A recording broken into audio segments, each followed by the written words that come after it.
Good morning student. आज आपके सामने जो है class 8 subject SS civics lesson 4 कानूनों की समझ के विषय पर जो है डिस्कस किया जाएगा। इसमें पहले जो है आपको चैप्टर के बारे में बताया जाएगा, उसके बाद जो प्रश्न समझाए जाएंगे।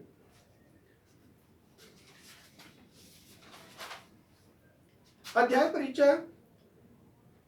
कानून संसद द्वारा निर्मित ऐसे नियम जो हमारे जीवन के सुचारू संचालन में सहायक होते हैं, यानी संसद द्वारा बनाए गए ऐसे नियम जो हमारे जीवन को सुचारू रूप से चलाने में महत्वपूर्ण भूमिका निभाते हैं, कानून कहलाते हैं।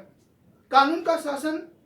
कानून के शासन का अर्थ है कि सभी कानून देश के सभी नागरिकों पर समान रूप से लागू होते हैं। कानून के शासन का मतलब यह है कि देश का कोई भी कानून या हर कानून जो है देश के सभी नागरिकों के ऊपर जो है बराबर रूप से लागू होंगे। कानून के समक्ष समानता। सभी लोगों पर एक ही कानून लागू होगा। पूरे भारतवर्ष के अंदर जो सभी लोगों के ऊपर जो एक जैसा कानून लागू होगा। सभी लोग एक ही कानून के संरक्षण हासिल करेंगे और हर एक व्यक्ति जो है एक ही कानून से जो है संरक्षण प्राप्त करेगा। प्राचीन भारत के कानून। प्राचीन भारत में असंख्य स्थानीय कानून होते थे, तो प्राचीन भारत के अंदर भी जो है बहुत से स्थानीय कानून होते थे। प्राय एक जैसे मामले में कई तरह के स्थानीय कानून लागू होते थे और एक जैसे मामले के अंदर जो है अलग अलग जगह पर जो है कई तरह के स्थानीय कानून लागू होते थे, कई तरह के जो है कानून होते थे। राजद्रोह एक्ट। सरकार के विरुद्ध होने वाला प्रतिरोध। तो सरकार के विरुद्ध होने वाला प्रतिरोध जिसे रोकने के लिए अंग्रेजों ने 1870 में राजद्रोह एक्ट पास किया। तो इसे रोकने के लिए सरकार के द्वारा जो 1870 के अंदर एक कानून पास किया गया जिसे राजद्रोह एक्ट का नाम दिया जाता है। रोलेट एक्ट सन 1919 में अंग्रेजों द्वारा पास किया गया। तो रोलेट एक्ट जो है 1919 के अंदर जो अंग्रेजों द्वारा पास किया गया था, जिसके तहत किसी भी नागरिक को बिना मुकदमा चलाए बंदी बनाया जा सकता था। इस कानून के तहत जो है किसी व्यक्ति को शक के आधार पर जो है बंदी बनाकर जेल में डाला जा सकता था। कानून निर्माण। भारत में कानून निर्माण का अधिकतर अधिकार जो है भारतीय संसद के पास है। हमारे देश के अंदर कानून निर्माण का जो मतलब अधिकार है वो भारतीय संसद के पास है। घरेलू हिंसा। परिवार के पुरुष सदस्यों के द्वारा महिलाओं के साथ मारपीट करना, चोट पहुंचाना, भावनात्मक, शारीरिक और यौन शोषण करना जो है घरेलू हिंसा के अंतर्गत आते हैं। घरेलू हिंसा महिला सुरक्षा कानून 26 अक्टूबर 2006 में लागू किया गया था। इस कानून को जो 26 अक्टूबर 2006 में लागू किया गया था, जो महिलाओं को हिंसक प्रताड़नाओं से बचाता है। और यह कानून जो महिलाओं को प्रताड़नाओं से जो है बचाता है, जो अगस्त 2005 में संसद द्वारा पास किया गया था। इस कानून को जो है 2005 में संसद द्वारा पास कर दिया गया था, लेकिन जो है राष्ट्रपति के साइन होने के बाद जो इसे 26 अक्टूबर 2006 में जो है लागू किया गया। हिंदू उत्तराधिकार संशोधन अधिनियम 2005 में पारित, यानी कि ये कानून जो है 2005 में पारित किया गया था।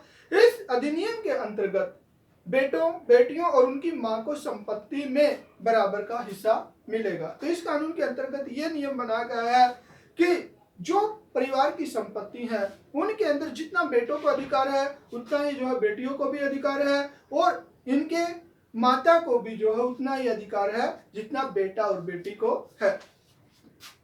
अलोकप्रिय कानून। ऐसे कानून जो वैधानिक रूप से तो सही है, ऐसे कानून जो कानूनी रूप से तो सही है, लेकिन उसे अमल में लाने से जनता के एक बहुत बड़े वर्ग का अहित होने का खतरा है। लेकिन जब इसको अमल में लाया जाता है, व्यवहारिकता के अंदर लाया जाता है, तो इस कानून के माध्यम से जो है समाज के एक बहुत बड़े वर्ग का अहित होने का खतरा बना रहता है, और ऐसे कानूनों को जो है अलोकप्रिय कानून कहा जाता है। अब देखिए अभ्यास के प्रश्न। कानून का शासन पद से आप क्या समझते हैं, यानी कानून के शासन का क्या अर्थ है, अपने शब्दों में लिखिए। अपना जवाब देते हुए कानून के उल्लंघन का कोई वास्तविक या काल्पनिक उदाहरण दीजिए, यानी कि कानून का जो उल्लंघन हुआ है इसका जो एक उदाहरण देना है। कानून के शासन का अर्थ। कानून के शासन का अर्थ है कि सभी कानून देश के सभी नागरिकों पर समान रूप से लागू होते हैं। कानून के शासन का मतलब है कि देश का कानून जो है देश के हर नागरिक के ऊपर जो है मतलब समान रूप से लागू होगा। कानून से ऊपर कोई नहीं है, कानून से ऊपर कोई भी नहीं है, चाहे वह सरकारी अधिकारी हो, चाहे वह सरकारी अफसर हो, या कोई शेठ हो, या तक कि कोई बड़ा अधिकारी राष्ट्रपति भी क्यों न हो, यानी कि चाहे वो सरकारी अधिकारी हो, कोई सेठ साहूकार हो, यहाँ तक कि वो कोई मतलब देश का राष्ट्रपति भी क्यों न हो, किसी भी कानून का उल्लंघन करने पर एक सजा निश्चित होती है। अगर कोई भी जो है कानून का उल्लंघन करता है, जनसाधारण से लेकर उच्च अधिकारी राष्ट्रपति तक, तो उसे जो है कानून के तहत सजा का प्रावधान दिया गया है। सजा देने की भी एक प्रक्रिया है, लेकिन सजा देने की प्रक्रिया है जिसमें व्यक्ति का अपराध साबित किया जाता है, यानी कि अपराध साबित होने के बाद ही जो है व्यक्ति को सजा दी जा सकती है। जब तक उसका अपराध साबित नहीं होता है उस समय तक जो उसे सजा नहीं दी जा सकती।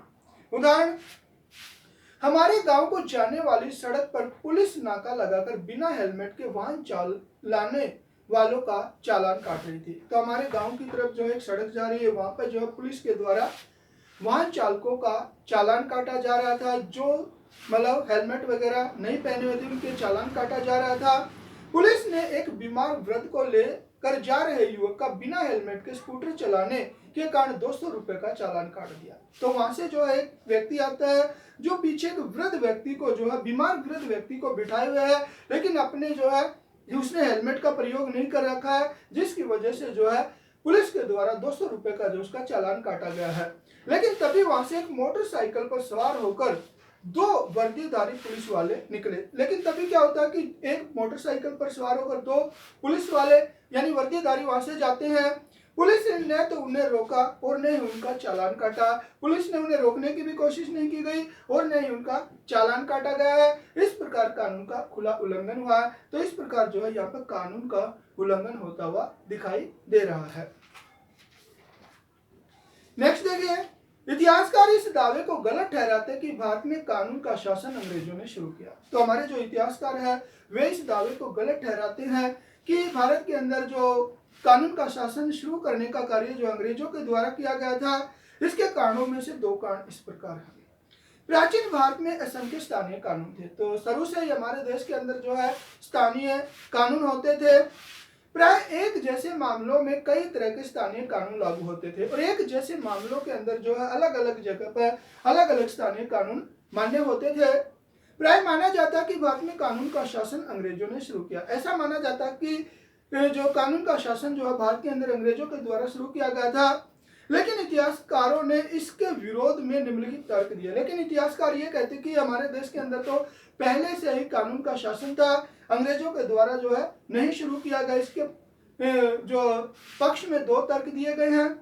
अंग्रेजों के कानून अपने मनमानेपन पर आधारित होते थे। अंग्रेजों के कानून जो अंग्रेज बनाते थे उन कानूनों को जो है मनमानेपन पर आधारित होते थे। अंग्रेजों के 1870 का राजद्रोह एक्ट, तो अंग्रेजों के द्वारा पास किया गया 1870 का जो राजद्रोह एक्ट है अंग्रेजों के मनमानेपन का उदाहरण था। यानी कि इसके अंदर अंग्रेजों का मनमानापन दिखाया गया है।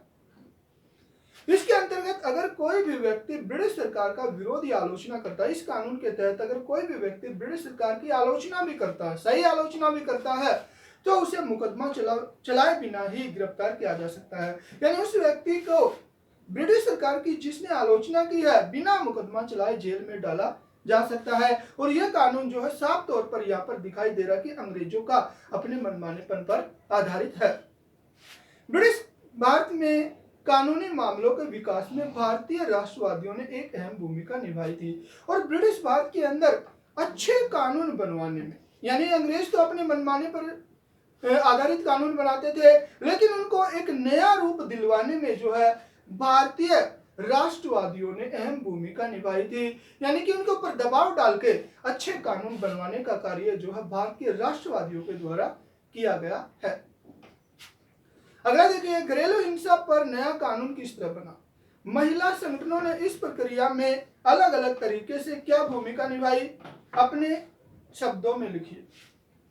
घरेलू हिंसा का अर्थ जब परिवार का कोई पुरुष सदस्य, विशेष रूप से पति, घर की किसी औरत, विशेष रूप से अपनी पत्नी के साथ मारपीट करता है, उसे चोट पहुंचाता है या मारपीट अथवा चोट की धमकी देता है, तो उसे घरेलू हिंसा कहा जाता है। जैसे कि आप जानते हैं कि भारतीय समाज के अंदर पति के द्वारा अपनी पत्नी का जो है जबरदस्ती मारपीट करना जो है घरेलू हिंसा के अंतर्गत आता है।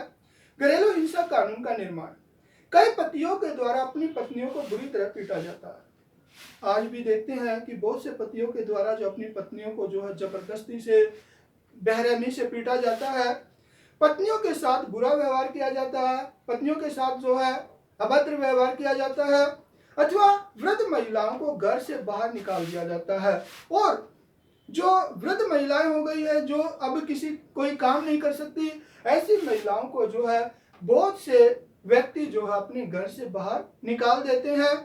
1990 के दशक में महिला संगठनों ने घरेलू हिंसा को रोकने के लिए, तो 1990 के अंदर क्या किया कि जो महिला संगठन है उन्होंने घरों के अंदर इस प्रकार की हिंसा को रोकने के लिए जो है एक नए कानून के निर्माण की मांग उठाई। तो इसके विरोध में जो है कानून बनवाने के लिए जो आवाज उठाई, 1999 में घरेलू हिंसा विधेयक का मसौदा तैयार किया गया। तो 1999 के अंदर जो है घरेलू हिंसा से संबंधित विधेयक जो है तैयार किया गया। विधेयक पर काफी विचार विमर्श के बाद यह विधेयक 2002 में संसद के सामने पेश कर दिया गया। यानी कि इस विधेयक पर काफी विचार विमर्श हुआ। उसके बाद जो है 2002 के अंदर जो है यह विधेयक जो है संसद के सामने पेश किया गया। लेकिन महिला संगठन आयोग इस विधेयक में संशोधन करवाना चाहती थी, लेकिन महिला जो है संगठन आयोग जो है अभी भी इसके अंदर कुछ संशोधन करवाना चाहते थे। महिला आयोग ने इस विधेयक से संबंधित संसदीय स्थायी समिति को अपने सुझाव दिए। तो जो महिला आयोग है इसने जो है संसदीय स्थायी समिति को अपने सुझाव दिए, यानी कि जो जो सुझाव से दिए वो जो है संसदीय स्थायी समिति को सुझाव दिए। दिसंबर 2002 में स्थायी समिति ने अपनी सिफारिशें राज्यसभा को सौंप दी। तो दिसंबर 2002 में क्या हुआ कि जो स्थायी समिति थी उसने अपनी सिफारिशें जो है राज्यसभा को सौंप दी गई। इन सिफारिशों को लोकसभा में भी पेश किया गया और इन सिफारिशों को जो है लोकसभा में भी पेश किया गया। कमेटी की रिपोर्ट में महिला संगठनों की अधिकतर मांगों को स्वीकार कर लिया गया, यानी कि राज्यसभा में भी लोकसभा के अंदर भी जो है इनकी जो डिमांड थी उनको जो है मान लिया गया। 2005 में संसद के सामने एक नया विधेयक पेश किया गया और इनको जो है 2005 के अंदर जो है इनमें काट छाट करके 2005 में जो है संसद के सामने एक जो नया विधेयक पेश किया गया, संशोधन वगैरह करवा के दोनों सदनों ने से मंजूरी मिल जाने के बाद उसे राष्ट्रपति के पास स्वीकृति के लिए भेज दिया। दोनों सदनों ने, यानी लोकसभा ने भी राज्यसभा ने भी जो है इस विधेयक पर अपनी मंजूरी दे दी और 2005 के अंदर जो है मंजूरी देने के बाद जो इसे राष्ट्रपति के पास जो है भेज दिया गया। 2006 से घरेलू हिंसा महिला सुरक्षा कानून लागू किया गया और राष्ट्रपति के साइन होने के बाद 2006 से जो है इस महिला सुरक्षा कानून को जो है पास कर दिया गया। इसके बाद देखिए, अपने शब्दों में लिखिए कि इस अध्याय में आए निम्नलिखित वाक्य पृष्ठ 44-45 से आप क्या समझते हैं। यानी कि किताब के अंदर जो पेज नंबर 44 और 45 में कुछ बातें दी गई उससे आप क्या समझते हैं। अपनी बातों को मनवाने के लिए उन्होंने संघर्ष शुरू कर दिया। ये जो है राष्ट्रवादियों की बातें चल रही है, अपनी मांगों को मनवाने के लिए उन्होंने संघर्ष शुरू किया। यह समानता का संघर्ष था और राष्ट्रवादियों का ये जो संघर्ष था वो समानता का संघर्ष था। उनके लिए कानून का मतलब ऐसे नियम से नहीं था जिनका पालन करना उनकी मजबूरी हो। उनका जो राष्ट्रवादी थे उनका कहना था कि कानून का मतलब यह नहीं कि मजबूरन जो है उनको मतलब पालन किया जाए। वे कानून को उसे अलग ऐसी व्यवस्था के रूप में देखना चाहते थे जो न्याय के विचार पर आधारित हो। यानी कि वे एक ऐसे कानून की स्थापना करवाना चाहते थे जो न्याय के विचार से सही हो। ये जो है प्रश्न है पूरा। अब उत्तर देखिए। भारतीय राष्ट्रवादी समानता पर आधारित कानूनों के पक्षधर थे। तो हमारे देश के जो राष्ट्रवादी थे वे चाहते थे कि समानता के ऊपर जो है समानता पर आधारित कानून देश के अंदर बने। लेकिन औपनिवेशिक काल में अंग्रेजों द्वारा लागू किए गए कानून समानता पर आधारित नहीं होते थे। लेकिन जो अंग्रेजी सरकार कानून पास करती थी वो जो है समानता के ऊपर आधारित नहीं होते थे। 1870 का राजद्रोह एक्ट और 1919 का रोलेट एक्ट भेदभाव पर आधारित है। तो इसके एग्जाम्पल जो है 1870 का एक्ट है, 1919 का एक्ट है, ये जो है समानता पर आधारित नहीं थे बल्कि यह समानता पर आधारित थे। भारतीयों के साथ हीनता का व्यवहार किया जाता था। अंग्रेजों के द्वारा भारतीयों के साथ हीनता का व्यवहार किया जाता था, यानी कि भारतीयों को हीन माना जाता था। 19वीं सदी के आखिर तक भारत में कानूनी पेशा भी उभरने लगा। तो 19वीं सदी तक आते आते भारतीय लोगों के द्वारा जो है कानूनी पेशे में लोग जो है जाने लगे, यानी कानूनी पेशे से संबंधित एजुकेशन भी प्राप्त करने लगे।